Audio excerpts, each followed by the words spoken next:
Tonight I'm at the Villager, and as you can see, there's some pretty interesting food being served here. This year it was reborn. Yeah, it's had somewhat of a rebirth. Yeah, a rebirth as a French restaurant, which is the only French restaurant happening at Mount Buller. And we're going to have a bit of a tasting with Ben Hicks, who's the head chef here at the Villager. Welcome to Bread and Buttered TV, Ben. Thank you so much for your time.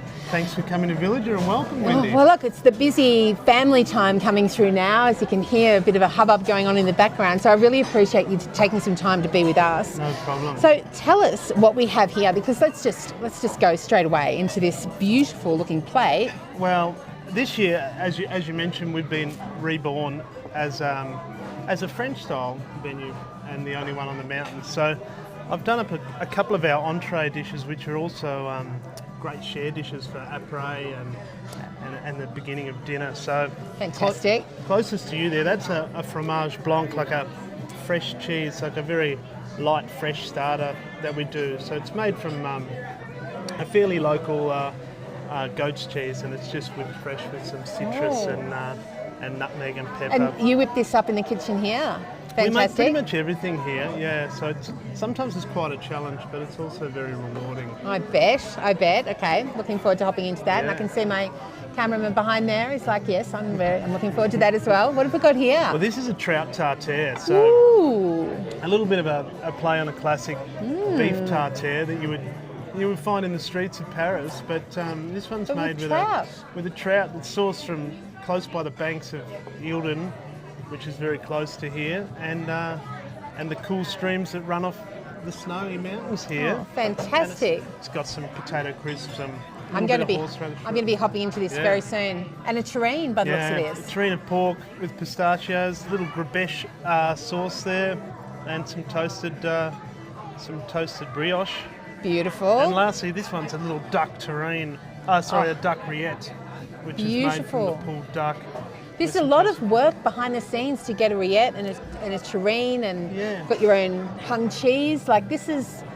This is big. We work pretty hard at it. We've got some great guys in the kitchen this year, and they're all very, very eager and very keen. So speaking of being in the kitchen, this is your first winter working in an alpine resort. What's it been like? Well, it's not been without its challenges, but so far it's been really enjoyable. I spent a lot of time up here as a child. My parents were both into skiing and members of a lodge up in Mount Buller, and the first time I skied up here I was 2 years old. So oh my goodness. It's been quite special coming back here and being involved in the community side. Yeah, it would be. Yeah. Wow. So you've been coming up most winters your whole life? Pretty much my whole life, yeah. So this is a dream job for you, right? Yeah, it's something I considered doing when I was much, much younger, and I don't know, one thing led to another, and it didn't come around, and then serendipitous, it just sort of dropped in my lap recently. Fantastic. Here I am. Do you think that maybe when you were much younger, and not this sort of, casting any assumptions about your age, but the food was very different up in the mountains back then, wasn't it? Like to go fine dining, 20 years ago, it was a different prospect, wasn't it? Yeah, and look, I can't really remember. I remember I had dinner at Pension Grimace when I must have which is legendary. Yeah, and it was such a fantastic night. The hospitality was amazing, and I still remember it well, but I can't remember any other sort of feature restaurants here at the time. Whereas now we have a terrific array, and on my one night off a week, I've been making sure to get right around. Yeah. Okay, so this is the hot tips we're going to be getting here for those of you that are considering coming to Buller, and you can actually come here on foot, not necessarily on skis or boards, and still have a really great time with the hospitality that happens up here. So tell me, where's your go-to when you're not eating rillette? Well, we do. We like the breakfast or brunch at the Birdcage, and Harry Burns. Harry Burns. Harry Burns. It's a bit of a walk up the hill from here, but it's worth it, yeah. Harry Burns is another revamped restaurant on the hill in the old Snow Pony, which backs right onto Burke Street, so you can do a quick shush and steer in, and it's some great Asian food from what I've been told. I'm hoping to visit there while we're here. It's lovely. Mind you, we are fans of the Taittinger Snow Lounge. We just came from there. And it's kind of chilly, but yeah, you know, when you've got French champagne that's being poured constantly, that's a good thing. Yeah.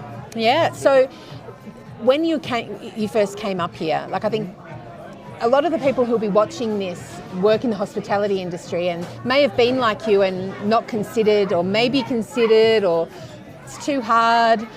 Like, what are the real benefits of coming up and working in a resort for a whole season? Well, I think there's when you're first considering it, you're thinking about how remote it is and how hard it must be to access products.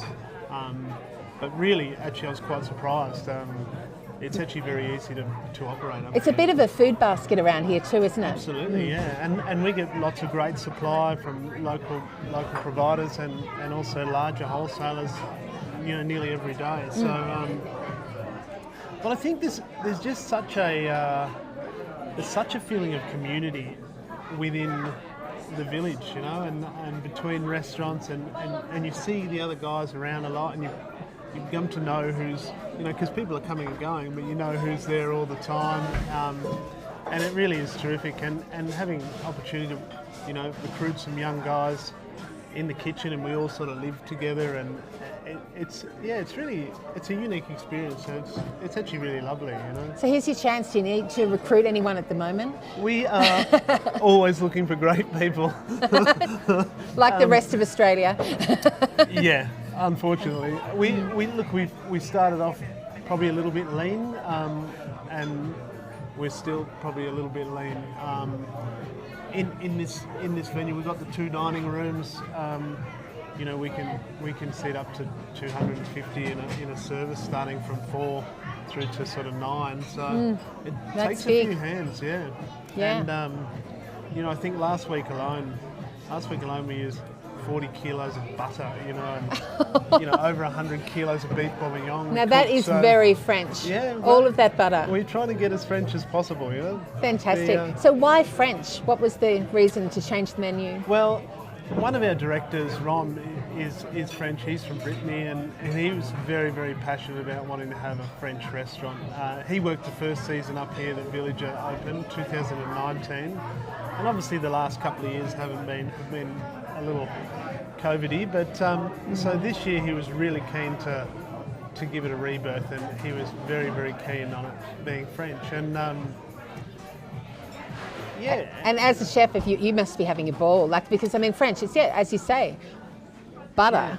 Yeah. Well, yeah, it's butter, all the tasty stuff. Yeah, it's a lot of melancholy. I trained in a French restaurant in Melbourne that was very well regarded. Which one? La Madrague in South Melbourne. Yeah. With Jacques Edidou as a youngster in the 90s. And then I also worked in Paris in 2019. So it's I love cooking French food. I love the techniques and the discipline behind it. So it was a nice segue for me to have a little mountain holiday.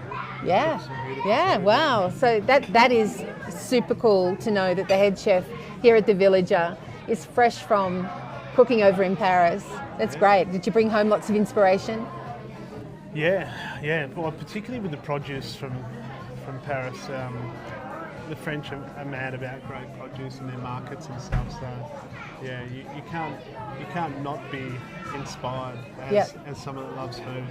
Yeah, fantastic. Yeah. Well, this is speaking of someone who loves food.